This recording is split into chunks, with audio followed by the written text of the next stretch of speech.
All right, let's formally begin with the class today. आज की class का objective है इंशाल्लाह कि हम जो है वो सबसे पहले यूनिट 7A जो पास्ट पेपर्स के अंदर है angle properties of polygon and बाकी जनरल एंगल्स की प्रॉपर्टीज, इसमें पैरेलल लाइंस के हवाले से बात होगी और मुख्तलिफ किस्म के एंगल्स डिस्कस होंगे, corresponding angles, altered angles, interior angles, vertically opposite angles. सबसे पहले एंगल्स के हवाले से थोड़ी सी गुफ्तगू करेंगे इंशाल्लाह, और उसके बाद फिर इंशाल्लाह एंगल प्रॉपर्टीज ऑफ पॉलीगॉन को डिस्कस करेंगे। तो स्टार्ट लेते हैं। सबसे पहले मैं थोड़ा सा एक्सप्लेन कर देता हूँ, उसके बाद इंशाल्लाह आप जो लिखना चाहें वो लिख सकते हैं। सबसे पहले हमने दो पैरेलल लाइंस बनाई। नंबर 1 लाइन है BD और दूसरी लाइन है EG। BCD and EFG are parallel lines. हम देख सकते हैं कि BCD and EFG are parallel lines. सही है भाई, दो लाइंस पैरेलल है। जब दो लाइंस पैरेलल होती है ना तो बहुत किस्म के एंगल्स फॉर्म होते हैं। दो लाइंस जो पैरेलल होती है उनको कट करने वाली लाइन, जो लाइन उनको कट करती है उस लाइन को कहते हैं ट्रांसवर्सल लाइन। ये मैंने लिखा हुआ है, दो लाइंस, जब दो लाइंस हैं पैरेलल हैं, उन दो लाइंस को जब कोई लाइन कट करती है तो उस लाइन को कहते हैं ट्रांसवर्सल लाइन। अच्छा, अब ट्रांसवर्सल लाइन और पैरेलल लाइंस के दरमियान कई एंगल्स फॉर्म होते हैं, तो वो कैसे फॉर्म होते हैं तो हम अब वो अंडरस्टैंडिंग लेना शुरू करते हैं। लेट्स सपोज मैं आपसे कहता हूं कि जो एंगल ACD है ये 30 डिग्री है। हम स्टार्ट लेते हैं पहले एंगल से। मैंने आपसे कहा कि भाई जो एंगल ACD है ये 30 डिग्री है। एक ना एक एंगल तो हमें पता होना चाहिए ना। तो हमें लेट सपोज ये ACD वाला एंगल 30 डिग्री दिया हुआ है। अब मुझसे कोई पूछता है कि ये CFG वाला एंगल बताओ कि CFG वाला एंगल कितना होगा। तो याद रखें ACD वाला एंगल जो है CFG वाले एंगल के बराबर होता है। एंगल ACD CFG के बराबर होगा। और किस प्रॉपर्टी रेफरेंस के थ्रू ये बराबर होगा? ये प्रॉपर्टी होगी कॉरस्पॉन्डिंग एंगल्स। तो अगर मैं कह रहा हूं ACD मेरा 30 डिग्री है तो मेरा CFG भी 30 डिग्री होगा।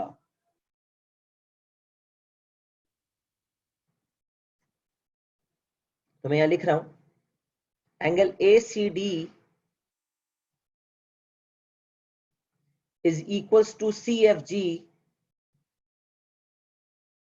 is equals to 30 degree. और प्रॉपर्टी क्या है, किस प्रॉपर्टी के थ्रू, क्या ना रेफरेंस क्या होगा? अगर रीजन एग्जामिनर ने कभी मांगा तो क्या रीजन देंगे? तो आप कहेंगे corresponding angles. Corresponding angles are equal. अच्छा, और कोई कॉरस्पॉन्डिंग एंगल्स तलाश करते? मैं आपसे कहता हूं भाई ट्रांसवर्सल लाइन से लेकर पैरेलल लाइन तक ये वाला एंगल कितना है। तो वैसे भी स्ट्रेट लाइन पे हम जानते हैं स्ट्रेट लाइन पे जो एंगल होते हैं वो बराबर होते हैं। नहीं, स्ट्रेट लाइन में जो एंगल होते हैं उनका सम 180 होता है। लिहाजा अगर ACD 30 डिग्री का है तो मुझे बताएं DCF कितने डिग्री का होगा। 180 में से 30 को माइनस कर दूंगा तो मेरे पास ये DCF वाला एंगल आ जाएगा 150। अच्छा, अगर एंगल DCF मेरा 150 है, देखिए ट्रांसवर्सल लाइन से लेकर पैरेलल लाइन 1 तक एंगल 150 है, तो ट्रांसवर्सल लाइन से लेकर पैरेलल लाइन 2 तक भी एंगल कितना होगा? 150 डिग्री। तो अगर ये एंगल 150 है लिहाजा ये वाला एंगल भी क्या होगा? 150 डिग्री। स्ट्रेट लाइन होने की वजह से भी 150 है, लेकिन अगर मुझे सिर्फ DCF पता चल जाता, DCF पता चल जाता तो मैं डायरेक्टली GFH को 150 डिग्री कह सकता हूं। कैसे कह सकता हूं? क्योंकि ये कॉरस्पॉन्डिंग एंगल्स है। अक्सर बच्चे इसको F से याद रखते हैं।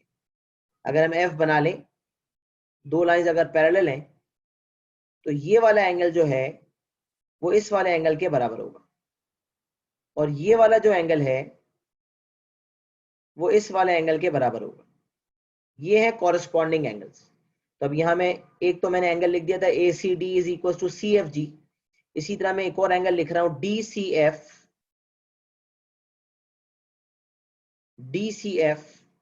Is equal to GFH।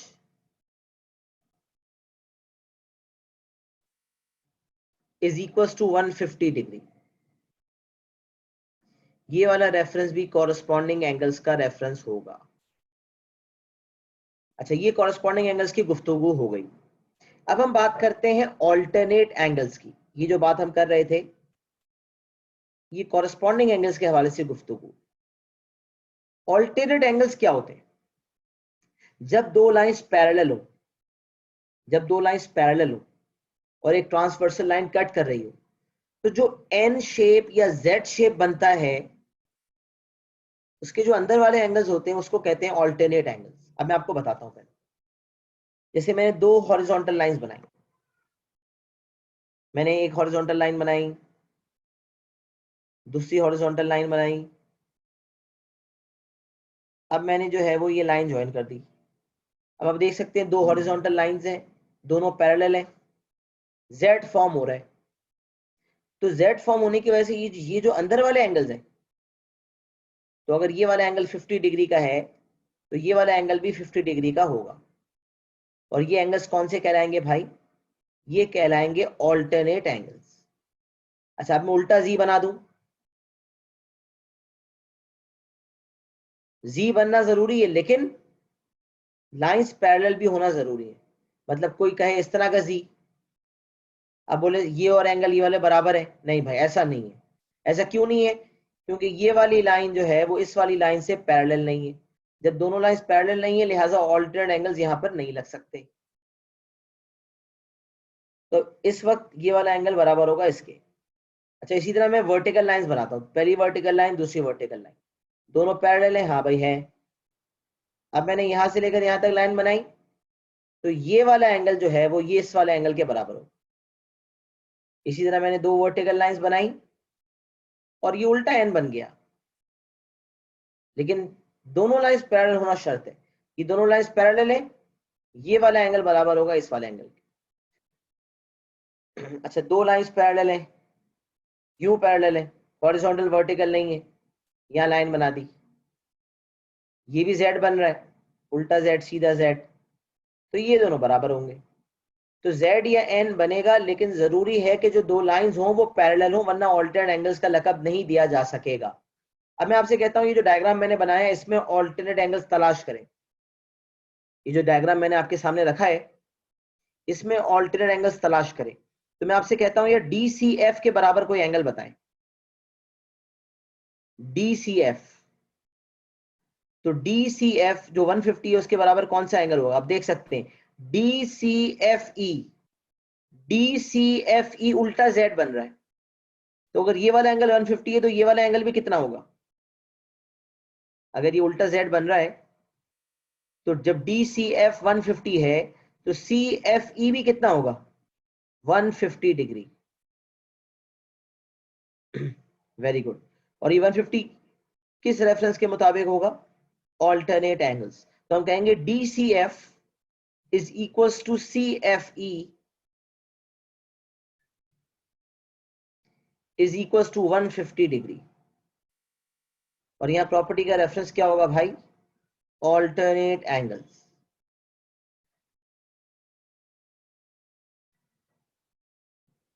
अच्छा, और कौन से ऑल्टरनेट एंगल्स हमें नजर आ रहे हैं? हाँ, GFC 30 डिग्री है, GFC 30 है। तो GFC के बराबर कौन सा वाला एंगल होगा? आप देख सकते हैं ये वाला एंगल, क्योंकि ये ऑल्टरनेट Z बन रहा है। देखें आप, ये पूरा अगर आपका शेप देखें BCFG, BCFG Z बन रहा है और दोनों लाइंस पैरेलल है।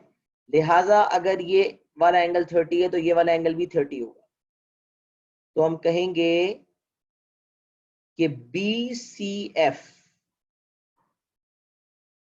is equals to CFG is equals to 30 degree. और यहां भी रेफरेंस आएगा ऑल्टरनेट एंगल्स।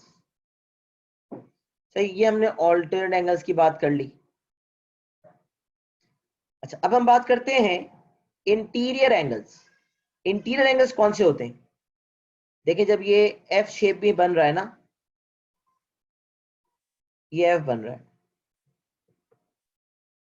ये जो दो पैरेलल लाइंस हैं इनके जो अंदर वाले एंगल्स हैं ये वाला और ये वाला, ये वाले जो दो एंगल्स हैं, ये दोनों एंगल्स बराबर नहीं है, इन दोनों एंगल्स का सम 180 डिग्री है। ये इंटीरियर एंगल्स हैं, इंटीरियर एंगल्स बराबर नहीं होते, इंटीरियर एंगल्स सप्लीमेंट्री होते हैं। सर जरा कॉम्प्लीमेंट्री और सप्लीमेंट्री के डेफिनेशन सामने रखे तो बचपन से हमें पढ़ाया जाता है, हमने पढ़ा होगा यकीनन, नहीं पढ़ा तो अब पढ़ ले। कॉम्प्लीमेंट्री एंगल्स आपसे कोई पूछे ना क्या होते हैं कॉम्प्लीमेंट्री एंगल्स, तो आप बोलिएगा कॉम्प्लीमेंट्री एंगल्स वो होते हैं जिनका सम मिला के 90 डिग्री हो। ऐसे दो एंगल्स जिनका सम मिला के 90 हो उन्हें कॉम्प्लीमेंट्री कहते हैं। जैसे मुझे कोई कहता है कि एक एंगल 60 है दूसरा 30 है, तो आप बोले यार ये 60 प्लस 30 मिला के जो 90 बनता है, लिहाजा ये 60 एंड 30 जो है वो क्या कहलाएंगे, कॉम्प्लीमेंट्री एंगल्स। इसी तरह अगर दो एंगल्स का सम मिला के 180 है तो ऐसे एंगल्स को कहते हैं सप्लीमेंट्री एंगल्स। तो अब यहां मैं आपसे कह रहा हूं कि ये जो एंगल्स हैं DCF और CFG, ये बराबर नहीं है। DCF और CFG ये बराबर नहीं है, लेकिन इनका सम मिला के 180 है। DCF जो 150 है और CFG जो कि 30 है, ये दोनों मिला के 180 डिग्री है। देख सकते हैं 150 plus 30 is equal to 180 degree. यहां पर रेफरेंस क्या है, हम कहेंगे इंटीरियर एंगल्स हैं ये, क्योंकि एग्जामिनर रीजनिंग मांगता है बाज औकात, तो रीजनिंग क्या देंगे, interior angles are supplementary, interior angles are supplementary. अच्छा, और इंटीरियर एंगल्स का पेड़ तलाश करें तो BCF, BCF, BCF और CFE, इनका सम मिला के भी 180 डिग्री है। तो यहां भी वही बात आएगी, इंटीरियर एंगल्स आर सप्लीमेंट्री। तो ये होगा इंटीरियर एंगल्स। अच्छा, अब आते हैं वर्टिकली ऑपोजिट एंगल्स पर। बिल्कुल, इंटीरियर एंगल्स के लिए भी पैरेलल लाइन जरूरी है। अगर लाइंस पैरेलल नहीं होंगी तो एंगल्स इंटीरियर नहीं होंगे। जिस तरह कॉरेस्पॉन्डिंग के लिए, ऑल्टरनेट के लिए जरूरी है, उसी तरह इंटीरियर एंगल्स के लिए भी पैरेलल लाइंस का होना जरूरी। बिल्कुल सही सवाल था, जिसका प्रॉपर जवाब मैंने आपको दे दिया। अच्छा, अब बचपन में आपने ये चीज पढ़ी होगी कि whenever two lines are intersecting, जब दो लाइंस इंटरसेक्ट करती हैं तो आमने सामने वाले एंगल्स बराबर होते हैं। मतलब मैं आपसे कहूं ये वाला एंगल जो है इस वाले एंगल के बराबर होगा। लेट सपोज ये मैं आपसे कहता हूं ये एंगल 60 डिग्री है, तो ये भी कितना होगा 60, ये 60 इसके सिर्फ बराबर होगा, और ये वाला होगा 120, क्योंकि ये स्ट्रेट लाइन है, तो ये 60 है तो ये 120 है, तो ये वाला एंगल 120 के सामने होगा 120। तो ये जो आमने सामने वाले एंगल्स होते हैं ना, इन्हें हम कहते हैं वर्टिकली ऑपोजिट एंगल्स। इनके लिए पैरेलल लाइंस का होना जरूरी नहीं है। जब भी कोई दो लाइंस इंटरसेक्ट कर रही होंगी, whenever two lines are intersecting, whenever two lines are intersecting, तो ये जो आमने सामने वाले एंगल्स है ना, इन्हें हम कहेंगे वर्टिकली ऑपोजिट एंगल्स। अब मैं आपसे कहता हूं कि यार यहां पर वर्टिकली ऑपोजिट एंगल्स निकालें। देखिए, कॉरेस्पॉन्डिंग, ऑल्टरनेट और इंटीरियर के लिए पैरेलल लाइंस का होना जरूरी है, लेकिन वर्टिकली ऑपोजिट एंगल्स के लिए पैरेलल लाइंस का होना जरूरी नहीं है। कोई भी दो लाइंस जो इंटरसेक्ट करेंगी तो सामने आमने वाले जो एंगल होंगे, आमने सामने वाले एंगल्स जो होंगे वो क्या कहलाएंगे, वर्टिकली ऑपोजिट एंगल्स। तो मैं आपसे कहता हूं यार ये जो डायग्राम मैंने बनाया है, दो पैरेलल लाइंस और एक ट्रांसवर्सल लाइन, इसमें जरा वर्टिकली ऑपोजिट एंगल्स तलाश करें। तो आप देख सकते हैं कि भाई BCD वाली लाइन और ACFH वाली लाइन, ये दोनों इंटरसेक्टिंग है। लिहाजा मैं कह सकता हूं कि भाई ACD जो है, ACD किसके बराबर होगा, ACD बराबर होगा BCF के। वेरी गुड, शाबाश। वेरी गुड, पार्टिसिपेशन जरूरी है। तो ACD is equal to BCF, ACD बराबर होगा BCF के, और ये दोनों होंगे 30, और यहाँ रेफरेंस आएगा vertically opposite angles, vertically opposite angles. इसी तरह मैं कोई और एंगल बोलूं तो मैं कहूंगा ये DCF, DCF किसके बराबर होगा? DCF बराबर किसके होगा भाई?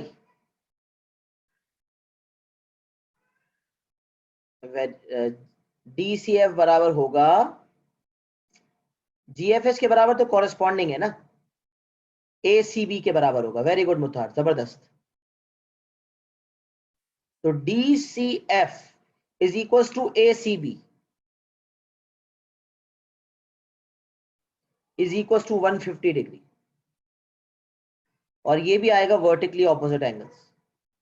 इसी तरह और कौन से हो सकते हैं?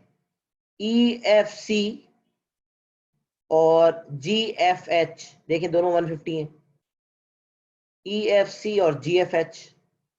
इसी तरह CFG 30 है, तो 30 के सामने ये वाला भी 30 होगा, EFH ये भी 30 होगा, ये भी वर्टिकली ऑपोजिट एंगल्स के तहत।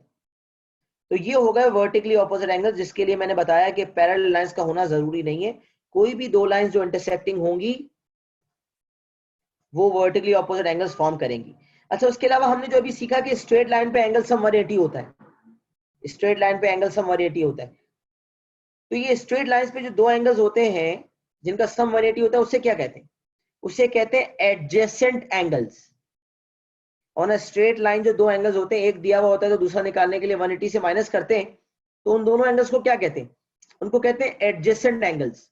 जिस तरह इंटीरियर एंगल्स का सम 180 होता है, उनको हम कहते हैं सप्लीमेंट्री, इसी तरह एडजेसेंट एंगल्स का सम भी 180 होता है, हम जानते हैं, लिहाजा हम कहते हैं एडजेसेंट एंगल्स आर सप्लीमेंट्री। तो अब एडजेसेंट एंगल कौन कौन से? तो मैं कहूंगा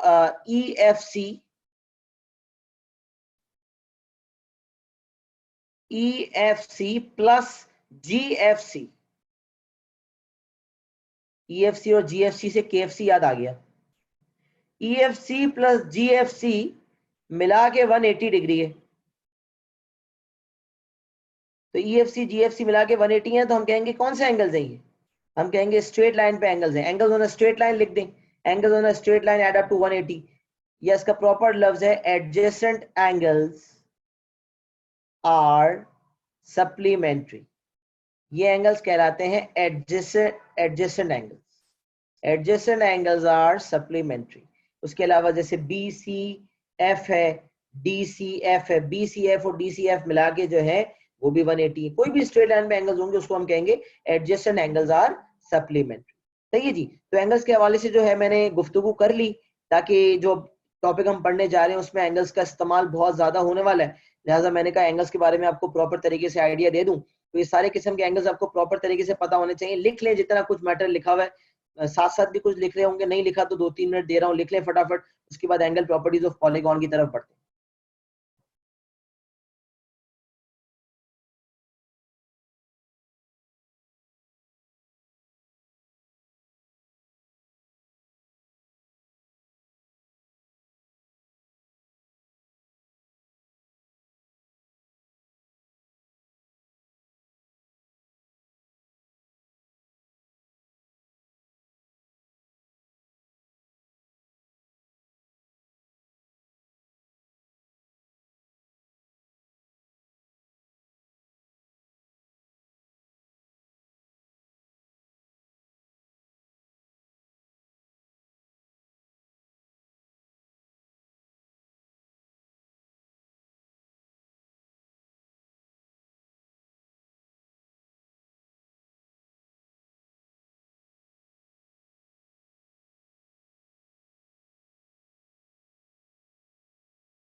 देखो, एडजेसेंट एंगल्स की मैं बात कर रहा था ना, जो स्ट्रेट लाइन पे एंगल्स होते हैं, जैसे मैं आपसे कहता हूँ एक स्ट्रेट लाइन है मुतार, एक लाइन हमने बनाई,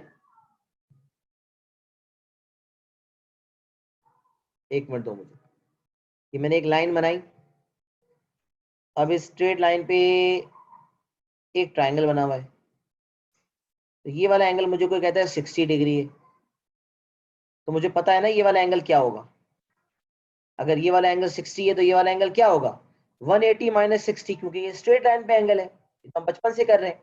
तो अगर ये 60 है तो ये वाला एंगल होगा 120 डिग्री। तो ये जो दोनों एंगल्स मिला के हो जाते हैं ना, 180 है ना दोनों एंगल्स मिला के, तो ये दो एंगल्स जो बराबर बराबर में, एडजेसेंट का मतलब होता है बराबर में।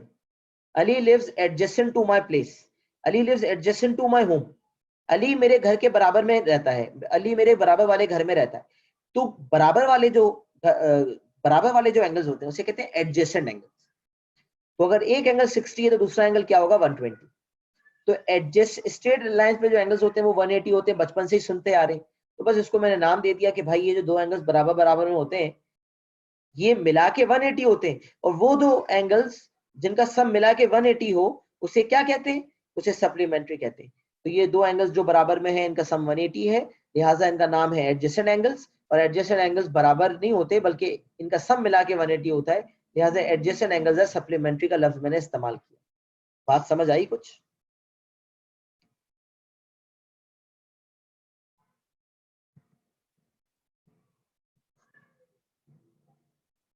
सही है बेटा, बेस्ट है। लिख लें तो डन लिख दीजिएगा चैट बॉक्स में ताकि फिर हम आगे बढ़ जाए।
चलिए बेटा आगे बढ़ते हैं, काफी टाइम हो गया।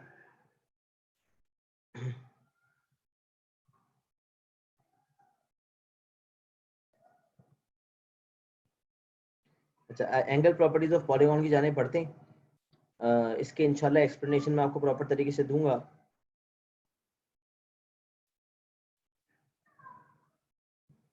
तो पहले ऐसा करें, फटाफट जितना कुछ स्क्रीन पे लिखा हुआ आ रहा है उसको लिख लें, उसके बाद इंशाल्लाह उसको समझाता हूँ।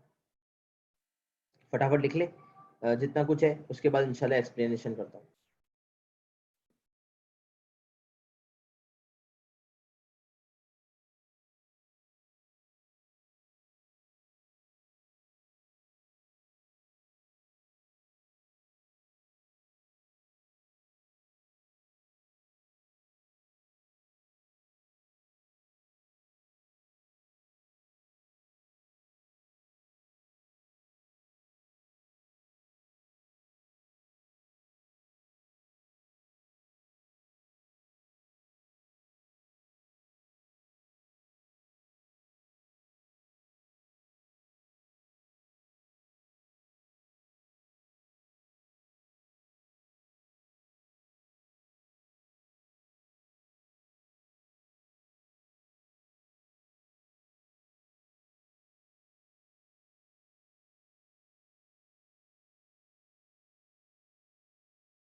चलिए बेटा एक्सप्लेनेशन से स्टार्ट लेते हैं। सबसे पहली चीज पॉलीगॉन की डेफिनेशन। पॉलीगॉन कहते किसे? What is a polygon? Polygon की कोई डिस्क्रिप्शन पूछे, कोई डेफिनेशन पूछे तो क्या जवाब देंगे? A closed figure with at least 3 sides. Polygon की डेफिनेशन क्या है भाई? एक ऐसा फिगर जो क्लोज्ड हो और जिसकी कम से कम 3 साइड्स हो, 3 साइड्स या उससे ज्यादा। अच्छा, अब मुख्तलिफ किस्म के पॉलीगॉन्स हैं जो हम पढ़ते भी आए हैं और जिनके नाम हमें शायद पहले से पता हो, और कुछ के नहीं पता तो आज सीख लेंगे। हम 3 साइडेड, जो हम ट्राइंगल डील करते हैं ना, ट्राइंगल की कितनी साइड्स होती हैं? ट्राइंगल की 3 साइड्स होती हैं, तो ट्राइंगल भी एक पॉलीगॉन है। 3 साइडेड पॉलीगॉन को क्या कहते हैं? 3 साइडेड पॉलीगॉन को कहते हैं ट्राइंगल। ट्राइंगल तो हम बचपन से पढ़ रहे हैं, isosceles triangle, scalene triangle, right angle triangle, equilateral triangle. ऐसा ट्राइंगल जिसकी सिर्फ 2 साइड सेम हो उसको आइसोसेलेस, जिसकी तीनों साइड्स, तीनों एंगल सेम हो उसको इक्विलेटरल, जिसकी कोई साइड सेम ना हो उसको स्केलियन ट्राइंगल कहते हैं। और उसके अलावा ऐसा ट्राइंगल जिसमें 90 डिग्री का एक एंगल हो उसको राइट एंगल ट्राइंगल कहते हैं, और 90 डिग्री का ट्राइंगल ना हो तो उसे नॉन राइट एंगल ट्राइंगल कहते हैं। तो मुख्तलिफ किस्म के ट्राइंगल्स तो हम पहले से पढ़ते आ रहे हैं। ये तमाम ट्राइंगल्स जो हैं पॉलीगॉन है। और कितने साइडेड पॉलीगॉन है? 3 साइडेड पॉलीगॉन। 2 साइडेड पॉलीगॉन नहीं हो सकता, 2 लाइंस मिला के एक शेप नहीं बना सकती क्लोज फिगर। क्लोज फिगर के लिए कम से कम 3 साइड्स चाहिए, लिहाजा सबसे छोटा पॉलीगॉन जो है उसकी 3 साइड्स होती हैं, और वो है 3 साइडेड पॉलीगॉन, जिसको हम ट्राइंगल के नाम से जानते हैं। अच्छा, फिर 4 साइडेड पॉलीगॉन को क्या कहते हैं? बचपन से पढ़ा है, 4 साइडेड फिगर को क्वाड्रिलेटरल कहते हैं। Square, rectangle, kite, trapezium, parallelogram, rhombus, ये तमाम फिगर्स जिनको हम जानते हैं नामों से, ये तमाम क्वाड्रिलेटरल्स हैं, और ये तमाम क्वाड्रिलेटरल्स पॉलीगॉन है। कितने साइडेड पॉलीगॉन है भाई? 4 साइडेड पॉलीगॉन है। 3 साइडेड पॉलीगॉन को ट्राइंगल कहते हैं, 4 साइडेड पॉलीगॉन को क्वाड्रिलेटरल कहते हैं। Square, rectangle, kite, rhombus, trapezium etcetera. अच्छा, 5 साइडेड पॉलीगॉन को क्या कहते हैं? ये नाम हमें पता होने चाहिए, सारे याद होने चाहिए। तभी एग्जामिनर कोई लफ्ज इस्तेमाल करे कि पेंटागन, हेक्सागन, तो हमें पता होना चाहिए कि इस फिगर की कितनी साइड्स हैं। तो 5 साइडेड पॉलीगॉन को क्या कहते हैं? पेंटागन। 6 साइडेड को कहते हैं हेक्सागन। 7 साइडेड को कहते हैं हेप्टागन। 8 साइडेड को कहते हैं ऑक्टागन। ये तो ऑक्टा कोर, कोर्ट कोर हम पढ़ते हैं ना आजकल मोबाइल में, तो बड़े मुख्तलिफ टेक्नोलॉजी है और कोर्स आते रहते हैं। तो जो 4 प्रोसेसर होते हैं उसको हम कहते हैं कोर्ट कोर, 2 प्रोसेसर वाले को डुअल कोर कहते हैं, 4 को क्वाड कोर कहते हैं, 8 प्रोसेसर जिसमें होते हैं जिस मोबाइल फोन में उसको कहते हैं, इसमें ऑक्टा कोर प्रोसेसर है। तो ऑक्टा से निकला 8, ऑक्टागन निकला 8 से, तो octagon 8 sided polygon. 9 sided polygon को कहते हैं नोनागन। 10 साइडेड को कहते हैं डेकागन। बस ये 10 साइडेड तक हमें नाम याद होने चाहिए। एग्जामिनर इसके अलावा अगर कोई पॉलीगॉन देता है तो उसका नाम नहीं होता, उसको कहता है 15 साइडेड पॉलीगॉन या n साइडेड पॉलीगॉन, अगर वो साइड्स नहीं देना चाहता तो ये 3 साइडेड से लेकर 10 साइड तक तमाम शेप्स के नाम याद होने चाहिए, तमाम पॉलीगॉन्स के नाम याद होने चाहिए। अगर एग्जामिनर कहेगा डेकागन तो हमें फौरन घंटी बजनी चाहिए कि ये 10 साइडेड पॉलीगॉन। ऑक्टागन कहेगा तो हमें पता होना चाहिए 8 साइडेड पॉलीगॉन। तो तमाम किस्म के पॉलीगॉन जो CI के सिलेबस के मुताबिक रिक्वायर्ड हैं वो मैंने आपके सामने रख दी। अच्छा, अब अगली बात आती है रेगुलर पॉलीगॉन की। रेगुलर पॉलीगॉन क्या होता है? रेगुलर पॉलीगॉन का भी एग्जामिनर रेगुलर पॉलीगॉन का लफ्ज इस्तेमाल करे ना, रेगुलर पॉलीगॉन, तो आप फौरन समझ जाएं कि रेगुलर पॉलीगॉन्स वो पॉलीगॉन्स होते हैं जिनकी तमाम साइड्स इक्वल हो और तमाम इंटीरियर और एक्सटीरियर एंगल्स भी इक्वल हो। सिर्फ साइड्स का इक्वल होना काफी नहीं है, सिर्फ साइड्स का इक्वल होना नाकाफी है, साइड्स भी तमाम इक्वल होनी चाहिए, तमाम इंटीरियर और तमाम एक्सटीरियर एंगल्स भी बराबर होने चाहिए। इंटीरियर अंदर वाले एंगल्स, एक्सटीरियर बाहर वाले एंगल्स।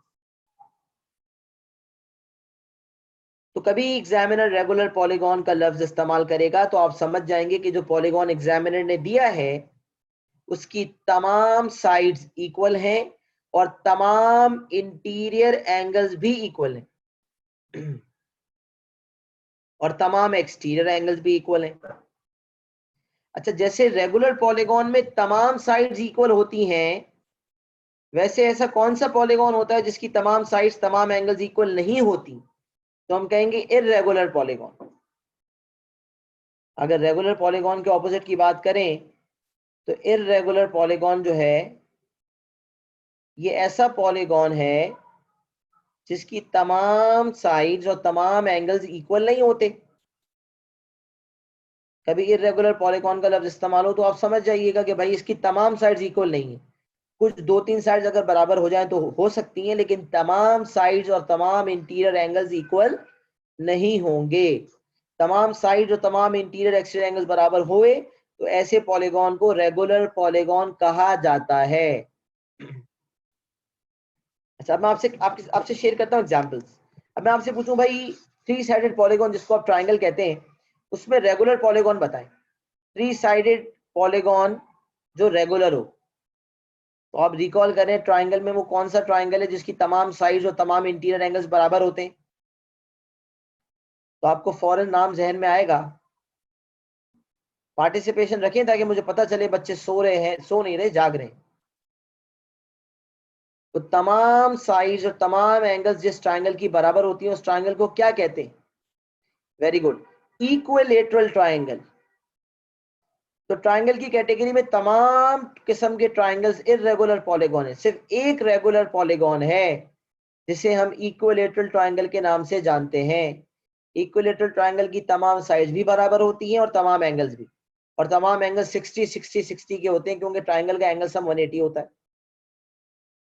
अच्छा, फिर हम बात करते हैं क्वाड्रिलेटरल। क्वाड्रिलेटरल में वो कौन से फिगर्स हैं, वो कौन से फिगर्स हैं जिसे हम रेगुलर पॉलीगॉन का लकब दे सकते हैं?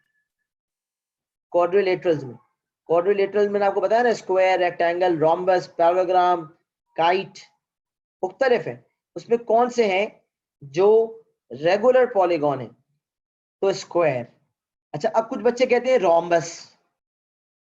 तो भाई एक बात याद रख ले, रोम्बस की तमाम साइड्स तो इक्वल होती हैं, रोम्बस की तमाम साइड्स तो इक्वल होती हैं, लेकिन तमाम इंटीरियर और एक्सटीरियर एंगल्स बराबर नहीं होते। रोम्बस में ऑपोजिट एंगल्स बराबर होते हैं लेकिन तमाम एंगल्स और तमाम साइड्स बराबर नहीं होती, लिहाजा वो रेगुलर पॉलीगॉन नहीं है। क्वाड्रिलेटरल की कैटेगरी में रेगुलर पॉलीगॉन सिर्फ एक है और वो है स्क्वायर, बस, क्योंकि उसकी तमाम साइड्स बराबर होती हैं और तमाम एंगल्स 90 डिग्री के होते हैं। अच्छा, फिर बात आ जाती है रेगुलर, अच्छा ट्राइंगल की कैटेगरी और क्वाड्रिलेटरल की कैटेगरी में तो हमें नाम पता चल गए, एक को कहते हैं इक्विलेटरल ट्राइंगल, एक को कहते हैं स्क्वायर।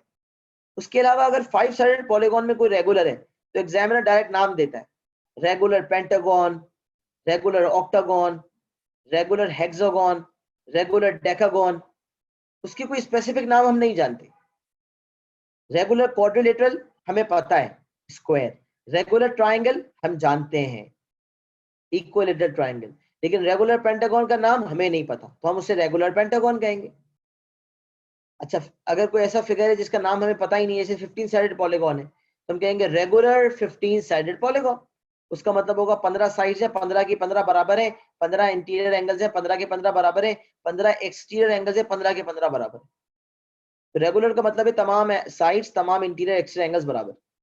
तो regular pentagon, regular octagon, regular का लफ्ज अगर आप एग्जामिनेशन में पढ़ेंगे तो आपको फौरन घंटी बजनी चाहिए कि भाई तमाम साइड्स, तमाम एंगल्स बराबर है। अच्छा, अब मैं आपसे कहता हूं यार ये इंटीरियर एंगल्स और एक्सटीरियर एंगल्स का सम क्या होता है? तो याद रखें, किसी भी शेप में अंदर के जो एंगल्स होते हैं ना, जो किसी भी शेप में अंदर के एंगल्स होते हैं उसे हम कहते हैं इंटीरियर एंगल्स। अब मैं आपके सामने एग्जांपल भी रखूंगा, जैसे ये ट्राइंगल मैंने आपके सामने रखा, मैंने ट्राइंगल बनाया, सही है। तो ट्राइंगल के जो अंदर वाले एंगल्स है ना, मैं नाम देता हूं, एंगल ए, नाम छोड़ें चले, ये हो गया एंगल, ये वाला एंगल, ये वाला एंगल, ये सारे एंगल जो है 3 एंगल्स है। एक एंगल है 80, एक एंगल है 70, ये वाला एंगल है 30। हम जानते हैं ना एंगल सम ऑफ ट्राइंगल क्या होता है। तो एंगल सम ऑफ ट्राइंगल का मतलब होता है कि अंदर के जो इंटीरियर एंगल्स हैं उन तमाम का सम मिला के क्या है। तो आपको बचपन से बताया गया है कि ट्राइंगल के तमाम एंगल्स का सम मिला के क्या होता है, 180 डिग्री। तो आज आपको पता चलेगा कि उसके अंडरलाइंग फॉर्मूला क्या है। कभी भी किसी भी पॉलीगॉन का सम ऑफ इंटीरियर एंगल्स निकालना हो, हम ट्राइंगल का और क्वाड्रिलेटरल का जानते हैं। ट्राइंगल का एंगल सम 180 है, क्वाड्रिलेटरल का एंगल सम 360 है। मैं आपसे पूछूं पेंटागन का एंगल सम क्या है, हेक्सागन का एंगल सम क्या है, इंटीरियर एंगल्स का सम क्या है, तो आप शायद ना बता पाए। तो यहां पर हमने फॉर्मूला सीखना है, sum of interior angles of any polygon, किसी भी पॉलीगॉन के तमाम इंटीरियर एंगल्स का जो सम है वो इस फॉर्मूला से आता है, n माइनस 2 इंटू 180। और n क्या है, where n is the number of sides, number of sides of the polygon. अगर एक 3 साइडेड फिगर है तो n की वैल्यू हो जाएगी 3। ट्राइंगल है तो नंबर ऑफ साइड्स 3 होती हैं तो n की वैल्यू हो जाएगी 3। क्वाड्रिलेटरल है तो n की वैल्यू होगी 4। पेंटागन है तो n की वैल्यू होगी 5। तो किसी भी n साइडेड पॉलीगॉन किसका सम ऑफ इंटीरियर एंगल्स निकालना हो तो फॉर्मूला इस्तेमाल होता है n माइनस 2 ब्रैकेट में मल्टीप्लाई बाय 180। अब मैं आपसे कहता हूं ट्राइंगल का एंगल सम बताएं, तो आप तो पहले से जानते हैं, लेकिन मैं आपको करके बताता हूं। 3 माइनस 2, n कितने होता है, ट्राइंगल की साइड्स कितनी होती है 3, 3 माइनस 2 मल्टीप्लाई बाय 180, तो आंसर क्या आएगा, आंसर आएगा 180 डिग्री, क्योंकि ट्राइंगल का एंगल सम होता है 180। मैं आपसे कहता हूं क्वाड्रिलेटरल्स का एंगल सम क्या होता है, आप कहेंगे क्वाड्रिलेटरल में तो 4 साइड्स होती हैं, 4 माइनस 2 मल्टीप्लाई बाय 180, जिसका आंसर आएगा 360। तो आपको तो ये भी पता है कि क्वाड्रिलेटरल का एंगल सम 360 होता है। अब मैं आपसे कहता हूं पेंटागन का एंगल सम क्या है, चलिए छोड़े डेकागन का एंगल सम क्या है, तो आप कहेंगे डेकागन में कितनी साइड्स होती हैं, मैं कहूंगा 10। आपने कहा चले सही है सर, 10 माइनस 2 मल्टीप्लाई बाय 180, तो 8 मल्टीप्लाई बाय 180 आप कर लें, आपका आंसर आ जाएगा 1440। 8 मल्टीप्लाई बाय 180 डिग्री, सही है जी। तो किसी भी पॉलीगॉन का सम ऑफ इंटीरियर एंगल्स निकालने के लिए n माइनस 2 मल्टीप्लाई 180 में n की जगह पे नंबर ऑफ साइड्स रखेंगे तो आपको सम ऑफ इंटीरियर एंगल्स पता चल जाएगा। किसी भी पॉलीगॉन के जो अंदर के एंगल्स होते हैं उसे कहते हैं इंटीरियर एंगल्स। जैसे क्वाड्रिलेटरल है, स्क्वायर है, स्क्वायर के सारे एंगल्स मिला के 360 होते हैं, ये भी 90, ये भी 90, सारे इंटीरियर एंगल्स 90। तो किसी भी फिगर के अंदर वाले एंगल्स को कहते हैं इंटीरियर एंगल्स। अच्छा, अब सवाल ये पैदा होता है कि सम ऑफ एक्सटीरियर एंगल्स, अच्छा पहले मैं सम ऑफ एक्सटीरियर एंगल्स की बात कर लेता हूं। चलिए, सम ऑफ एक्सटीरियर एंगल्स क्या होते हैं, सम ऑफ इंटीरियर का तो मैंने बताया ना, फॉर्मूला है n minus 2 multiply by 180। Sum of exterior angles क्या होते हैं, याद रखें कितने भी साइडेड फिगर हो, एक फिगर की, एक पॉलीगॉन की जितनी भी साइड्स हो, तमाम एक्सटीरियर एंगल्स का सम हमेशा हमेशा 360 डिग्री होता है।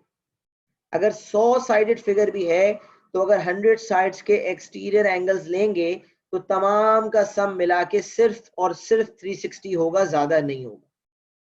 Sum of interior angles depend करता है साइड्स कितनी है, जितनी साइड्स होंगी उतना ज्यादा सम होगा, लेकिन सम ऑफ एक्सटीरियर एंगल्स फिक्स्ड है और हमेशा कितना है, 360 डिग्री। सर जरा थोड़ा सा बता दें ये एक्सटीरियर एंगल्स आप किसे कह रहे हैं, ये एक्सटीरियर एंगल्स क्या होते हैं। भाई जब मैं किसी साइड को एक्सटेंड करूं, जब मैं किसी साइड को एक्सटेंड करूं तो जो बाहर वाला एंगल होता है उसे कहते हैं एक्सटीरियर एंगल। अब मैं आपके सामने ये ट्रायंगल मैंने रखा था, इसके सम एंगल थे 70, 80 और 30। एक्सटीरियर एंगल क्या हो सकता है, अब अगर मैं साइड को यूं एक्सटेंड करूं, जैसे ये साइड है, इस साइड को मैं यहां से एक्सटेंड करता हूं, तो अगर मैं यहां से एक्सटेंड कर रहा हूं, एक मिनट दें, तो ये वाला एंगल होगा 110। देख सकते हैं आप, स्ट्रेट लाइन है, स्ट्रेट लाइन पे अभी हमने पढ़ा, स्ट्रेट लाइन में जो एंगल्स होते हैं उसे क्या कहते हैं, एडजेसेंट एंगल्स। तो अगर एक एंगल 70 है तो दूसरा एंगल क्या होगा, 180 माइनस 70, 110। तो ये दोनों एंगल्स क्या है, ये एडजेसेंट एंगल्स हैं। तो ये जो 110 वाला एंगल आया है ये कहलाएगा एक्सटीरियर एंगल। अच्छा, अगर आप यूं एक्सटेंड नहीं करते, अगर आप यू नहीं एक्सटेंड करते तो आप यू भी एक्सटेंड कर सकते। मैं ये वाली साइड को एक्सटेंड, दो साइड्स जो मिल रही है ना उनमें से किसी एक को भी एक्सटेंड कर सकता हूं। तो मैं अगर ये वाली साइड को एक्सटेंड कर दूं तो अब ये वाला एंगल जो आएगा ये 110 होगा। तो सर आखिर हमें एक्सटेंड कहां से करना है? भाई देखो, एक्सटेंशन वगैरह तो करनी एज सच होती नहीं है, लेकिन कहीं से भी एक्सटेंड करेंगे तो जो एंगल आएगा वो क्या आएगा, एक्सटीरियर। किसी एक जगह से भी एक्सटेंड कर लीजिए, दो लाइन आके मिल रही है उस पॉइंट पे, उन दो लाइनों में से किसी भी एक लाइन को एक्सटेंड कर दें तो हमें कौन सा एंगल मिल जाएगा, हमें मिल जाएगा एक्सटीरियर एंगल। अब मैं देखें एक्सटीरियर एंगल सारे निकालता हूं। पहले एक्सटीरियर एंगल 110 है, दूसरा एक्सटीरियर एंगल अगर मैं 30 वाली साइड को एक्सटेंड कर दूं तो 150 मिल जाएगा। तीसरा एक्सटीरियर एंगल अगर मैं 80 वाली साइड को एक्सटेंड कर दूं तो 100 मिल जाएगा, 180 माइनस 80। अब मुझे पता है एक्सटीरियर एंगल्स कितने, 100, 110, 150। तीनों एक्सटीरियर एंगल्स जरा प्लस करें, 100 प्लस 110 प्लस 150। देखिए सम ऑफ इंटीरियर एंगल्स ट्रायंगल के 180 है, लेकिन तीनों एक्सटीरियर एंगल मिला के अगर मैं ऐड कर लूं तो आपका आंसर आएगा 360 डिग्री। इसी तरह जितने भी साइडेड फिगर हो, तमाम एक्सटीरियर एंगल्स निकाल के अगर आप ऐड करेंगे तो आपका आंसर हमेशा हमेशा 360 डिग्री आएगा, ना उससे कम आएगा ना उससे ज्यादा। तो sum of all exterior angles is equal to 360। अच्छा, फिर मैंने एक बात यहां पर लिखी है, sum of angles at a particular point. ये आप देखें point, sum of angles at a particular point, मतलब ये पॉइंट ए बी और सी है, पॉइंट ए है, ये बी है, ये सी है। अब आप देखिए किसी भी पॉइंट पे जब मैंने लाइन एक्सटेंड की तो अंदर वाला एंगल इंटीरियर था और बाहर वाला एक्सटीरियर। तो आप मुझे बताएं इंटीरियर और एक्सटीरियर मिला के कितना बन रहा था? आप देख सकते हैं इंटीरियर 80 था तो एक्सटीरियर 100, इंटीरियर 30 था तो एक्सटीरियर 150, इंटीरियर 70 था तो एक्सटीरियर 110। तो हर एक्सटीरियर एंगल निकालने के लिए मैंने क्या किया, इंटीरियर एंगल को 180 से माइनस किया। तो angle on a straight line तो एडजेसेंट होते हैं। तो इंटीरियर और exterior angles at a particular point are also called adjacent angles, and adjacent angles are always supplementary. तो याद रखें किसी भी पॉइंट पे इंटीरियर और एक्सटीरियर एंगल का सम मिलाकर कितना होता है, 180 degree. Interior and exterior angle add up to 180 at a particular point। तो अगर मुझे इंटीरियर एंगल दे दिया जाए तो मैं 180 से माइनस करके एक्सटीरियर निकाल सकता हूं, एक्सटीरियर दे दिया जाए तो 180 से माइनस करके इंटीरियर निकाल सकता हूं। एक बात हमें हमेशा याद रखनी है और वो ये कि 1 interior angle plus 1 exterior angle is equal to 180 degree. किसी भी पॉइंट पे इंटीरियर और एक्सटीरियर एंगल का सम मिला के 180 डिग्री होता है। अच्छा, सम ऑफ इंटीरियर वाली बात कवर हो गई, सम ऑफ एक्सटीरियर वाली बात हो गई मुकम्मल, sum of angles at a particular point वाली बात हो गई मुकम्मल। इस सम ऑफ इंटीरियर एंगल्स और किसी भी पॉइंट पे इंटीरियर और एक्सटीरियर एंगल मिला के कितना होता है भाई, 180 डिग्री होता है। अच्छा, अब मैं आपसे बात करता हूं रेगुलर पॉलीगॉन की, वापस रेगुलर पॉलीगॉन पे आते हैं। मैं आपसे कहता हूं यार रेगुलर पॉलीगॉन में एंगल्स का सम बताओ, इंटीरियर एंगल्स का सम बताओ। तो आप बोलेंगे सर किसी भी पॉलीगॉन का हिसाब तो एक जैसा ही होता है। जैसे किसी भी पॉलीगॉन का एंगल सम n-2 इंटू 180 है, तो अगर एक पॉलीगॉन रेगुलर भी है तो जितनी उसकी साइड्स होंगी उसी हिसाब से उसका सम ऑफ इंटीरियर एंगल्स होगा, और फॉर्मूला हम इस्तेमाल करेंगे n-2 मल्टीप्लाई बाय 180। तो इर्रेगुलर पॉलीगॉन्स जो होते हैं उसकी तो तमाम एंगल्स तमाम साइड्स बराबर नहीं होती, लेकिन रेगुलर पॉलीगॉन की तो तमाम साइड्स और तमाम एंगल्स बराबर होते। तो अगर मुझे एग्जामिनर कहता है कि यार एक रेगुलर पॉलीगॉन है उसका एक इंटीरियर एंगल बताओ, तो रेगुलर पॉलीगॉन के तो तमाम इंटीरियर एंगल्स बराबर होते हैं। तो कोई भी एक इंटीरियर एंगल अगर मुझे एग्जामिनर पूछे तो मैं कैसे निकालूंगा? अब मैं आपसे कहता हूं रेगुलर स्क्वायर है, रेगुलर क्वाड्रिलेटरल है, उसका एक एंगल बताओ। आप कहोगे यार क्वाड्रिलेटरल का एंगल सम होता है 4 - 2 मल्टीप्लाई बाय 180 यानी कि 360 डिग्री। तो आप कह रहे हो चार साइड्स मिला के 360 है और चारों एंगल्स मिला के 360 है और चारों एंगल बराबर है, तो मैं आपसे पूछ रहा हूँ एक इंटीरियर एंगल बताओ कितना होगा। तो आप बोलेंगे सर ये तो बड़ा सिंपल है, जो angle sum of interior angles जो भी आया है, जो सम ऑफ इंटीरियर एंगल्स आया है उसको नंबर ऑफ साइड से डिवाइड कर दे। तो मैं 360 को जब 4 से डिवाइड करूंगा तो आंसर आ जाएगा 90 डिग्री। इसका मतलब हर एंगल जो रेगुलर क्वाड्रिलेटरल का होगा वो 90 डिग्री होगा। तो हम ये बात जानते हैं कि स्क्वायर का हर एंगल कितना डिग्री होता है, 90 डिग्री। इसी तरह मैं कहता हूँ इक्विलेटरल ट्राइंगल, इक्विलेटरल ट्राइंगल में 3 - 2 × 180 एंगल सम कितना होता है, एंगल सम 180 होता है। और जब मैं डिवाइडेड बाय 3 कर दूंगा जो कि नंबर ऑफ साइड्स हैं, तो मेरे पास एक इंटीरियर एंगल आ जाएगा। इसका मतलब रेगुलर ट्राइंगल यानी कि इक्विलेटरल ट्राइंगल में तमाम एंगल्स 60 डिग्री के होते हैं। तो यहां पर मैंने एक जनरल फॉर्मूला लिख दिया, अगर एक इंटीरियर एंगल निकालना हो रेगुलर पॉलीगॉन का, अगर रेगुलर पॉलीगॉन का एक इंटीरियर एंगल निकालना हो तो क्या करेंगे, n - 2 × 180 करेंगे तो सम ऑफ इंटीरियर एंगल्स आ जाएगा। सम ऑफ इंटीरियर एंगल्स आ जाएगा, और जब सम ऑफ इंटीरियर एंगल्स को नंबर ऑफ साइड से डिवाइड कर देंगे तो मेरे पास एक इंटीरियर एंगल आ जाएगा।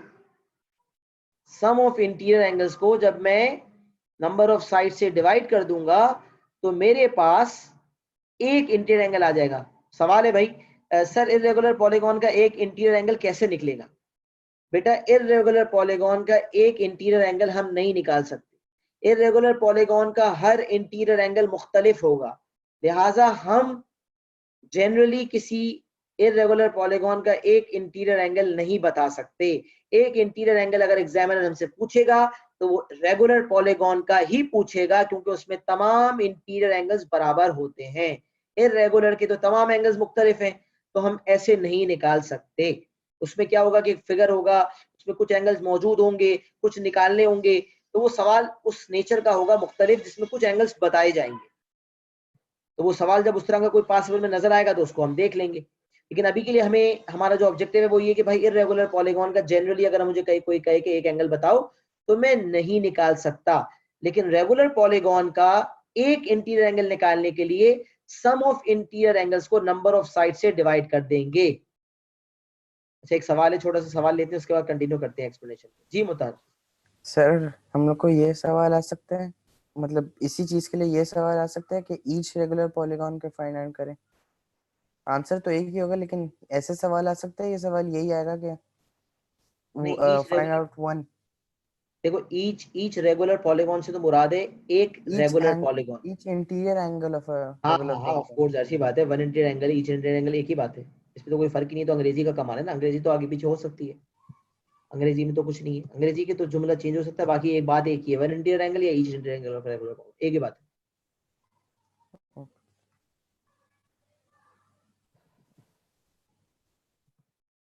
अच्छा जी, तो one interior angle of a regular polygon निकालने के लिए सम ऑफ इंटीरियर एंगल से नंबर ऑफ साइड्स को क्या कर दिया, डिवाइड कर दिया। अच्छा अब यहाँ पर अगर आप देखें तो नंबर ऑफ साइड्स का फॉर्मूला भी मौजूद है, नंबर ऑफ साइड्स निकालनी है। तो आप देखें इक्वेशन बना हुआ है, one interior is equal to sum of interior upon number of sides. अब मुझे कोई कहता है यार देखो नंबर ऑफ साइड्स दे दी जाए, एक इंटीरियर मांगा जाए, तो one interior angle is equal to sum of interior angles upon number of sides. लेकिन अगर नंबर ऑफ साइड्स निकालनी हो और एक इंटीरियर एंगल दे दिया जाए तो मैं क्या करूंगा भाई, सिंपल है, हेरा फेरी कर दूंगा ना, इसको यहां भेज दूंगा, इसको यहां भेज दूंगा। One interior angle is equal to sum of interior upon number of sides. तो अगर नंबर ऑफ साइड्स निकालनी है तो number of sides is equal to sum of interior upon one interior angle. One interior angle नीचे आ गया, N ऊपर आ गया, बस क्रॉस मल्टीप्लाई हो गया। फॉर्मूला यही है, सेम फॉर्मूला जो शफल हो गया आगे पीछे।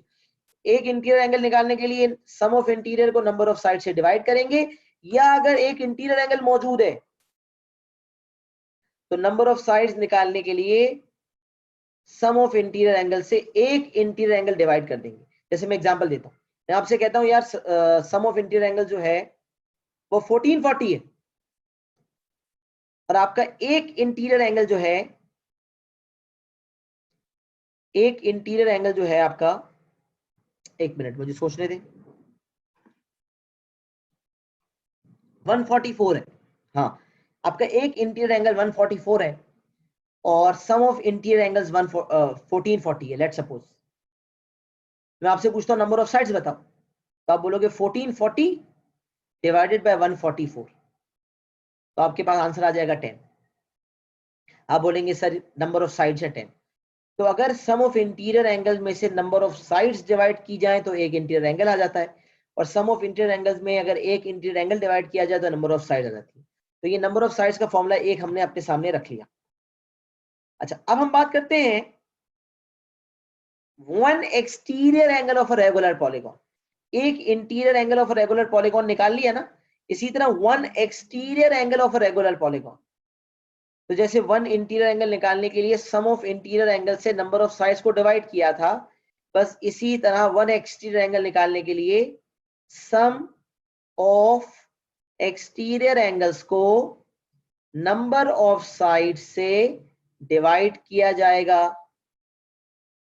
जैसे sum of interior angles divide by number of sides करने से एक इंटीरियर आता था, उसी तरह sum of exterior divided by number of side से एक एक्सटीरियर आ जाएगा। भाई अगर सम ऑफ एक्सटीरियर एंगल 360 है और मुझे कोई बता दे कि 10 साइडेड पॉलीगॉन है, एक एक्सटीरियर निकालो, तो मैं क्या करूंगा, 360 डिग्री डिवाइडेड बाय 10, तो एक एंगल आ जाएगा 36 डिग्री। क्यों? क्योंकि सम ऑफ एक्सटीरियर हमेशा 360 होता है, लिहाजा 360 अपॉन n, और सम ऑफ इंटीरियर आता है n - 2 × 180 वाले फॉर्मूला से, लिहाजा n - 2 × 180 डिवाइडेड बाय n।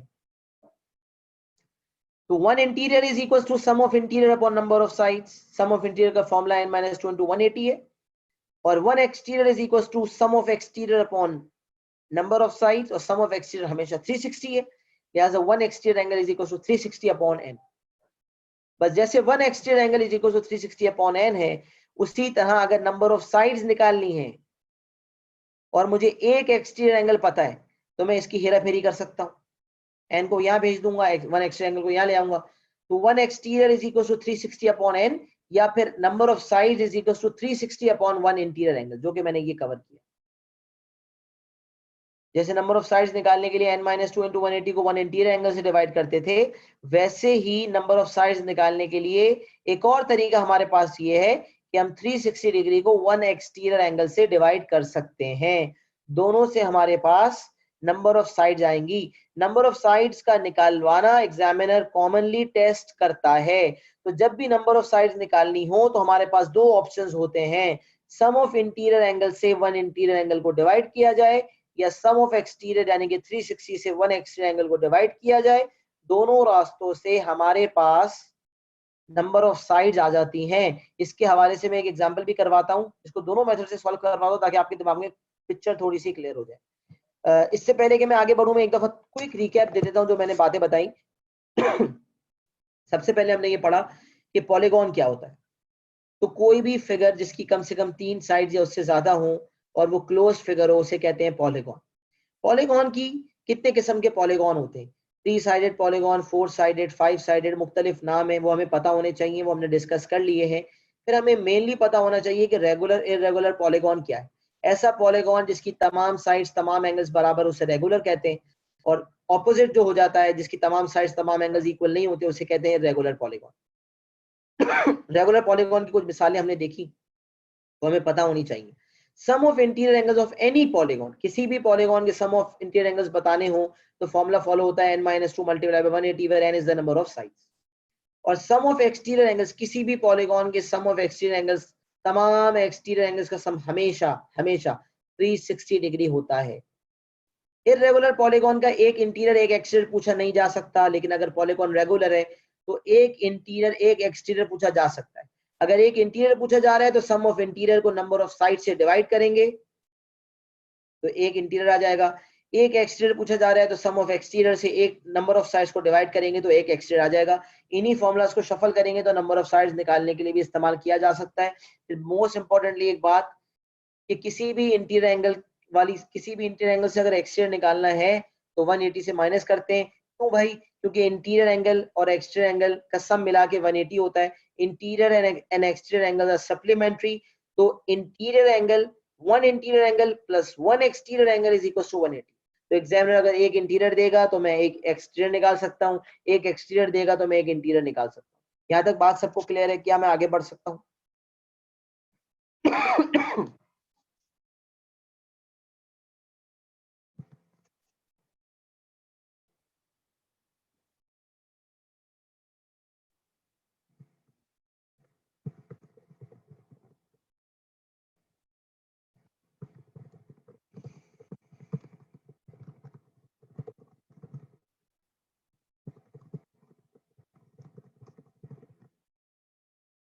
सही है भाई। तो यहाँ तक एक्सप्लेनेशन मुकम्मल हो गई है। कुछ ऐड ऑन करना चाहते हैं ऐड ऑन कर लें, स्क्रीनशॉट ले लें बेशक, उसके बाद आराम से अगर कुछ ऐड ऑन करना चाहे तो ऐड कर सकते हैं।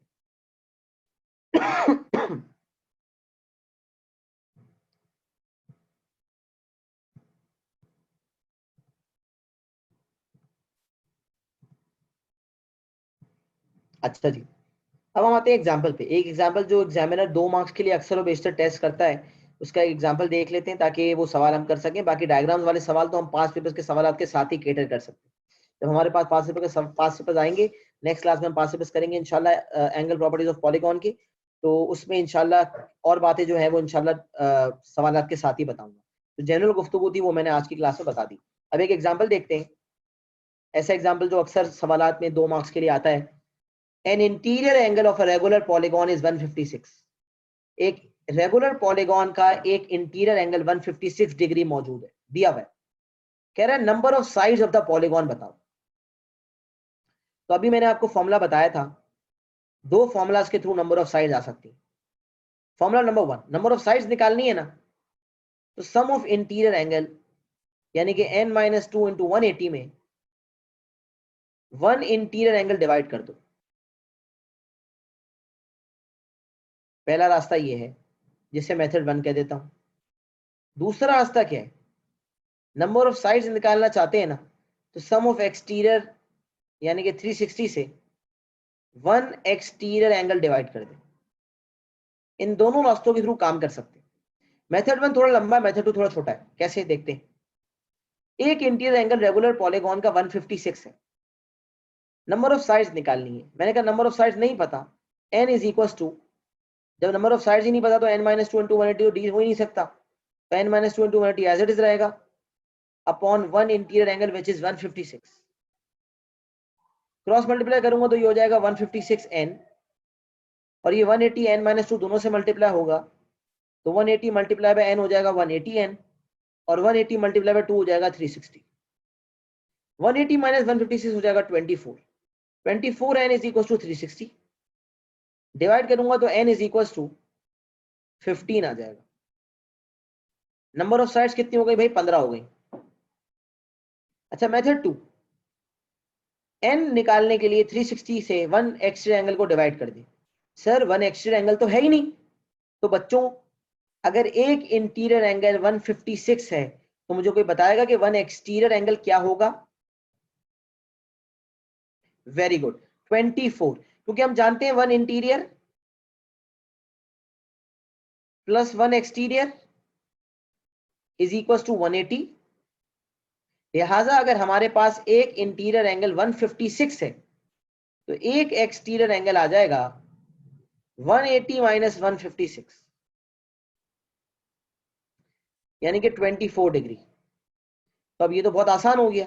नंबर ऑफ साइड्स निकालने के लिए 360 डिग्री को एक एक्सटीरियर एंगल यानी कि 24 से डिवाइड कर देते हैं, तो मेरे पास n आ जाएगा 15। तो मेथड नंबर 1 भी फॉलो किया जा सकता है, मेथड नंबर 2 भी फॉलो किया जा सकता है, एक ही बात है, लेकिन मेथड नंबर 2 थोड़ा जल्दी काम कर लेता है, लिहाजा मेथड 2 प्रेफर करूंगा मैं। बाकी आपको जो बेहतर लगता है, जिससे आप कंफर्टेबल है, वो आप काम कर सकते हैं। तो ये 2 नंबर की रिक्वायरमेंट अक्सर और बेशतर एग्जामिनेशन में आती है, जो हमें अच्छी तरह समझ आ जानी चाहिए। तो इस एग्जाम्पल को, दोनों मेथड्स को कॉपी कर ले। तो आज की क्लास इंशाल्लाह फिर यही वाइंड अप कर देंगे इंशाल्लाह, और नेक्स्ट क्लास में इंशाल्लाह पास पेपर्स जो है, आप कुछ ट्राई करना चाहें पास पेपर्स ट्राई कर सकते हैं, लेकिन मैं इंशाल्लाह पहले सवाल से नेक्स्ट क्लास में ट्राई करूंगा। कुछ सवाल मैं अपने सामने नेक्स्ट क्लास में करवाऊंगा, उसके बाद ही इंशाल्लाह मैं आपको कहूंगा कि भाई आप ये खुद से कर सकते हैं। तो दोनों मेथड्स कॉपी कर लें इंशाल्लाह, ताकि आज की क्लास हम खत्म कर दें।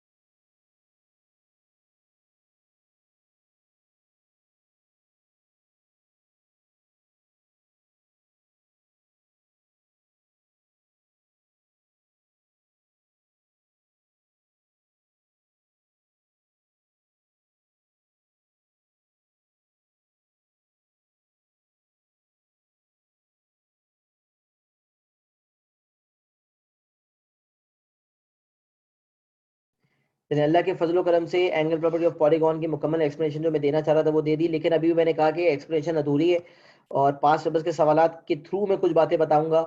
जो पास्ट पेपर के सवालात में डायग्राम्स वगैरह वाले सवालात आते हैं, डायग्राम्स के थ्रू लिंक करके बताऊंगा लाइव सवालात के साथ, ताकि वो बात समझ आ जाए। तो इंशाल्लाह मुकम्मल जो एक्सप्लेनेशन होगी वो पास्ट पेपर्स की क्लास के साथ नेक्स्ट क्लास में होगी इंशाल्लाह। तो नेक्स्ट क्लास में जितना आज पढ़ाया है उसको रिव्यू करके आइएगा इंशाल्लाह। मिलते हैं इंशाल्लाह अगली क्लास में। अपना बहुत ख्याल रखिएगा। अल्लाह।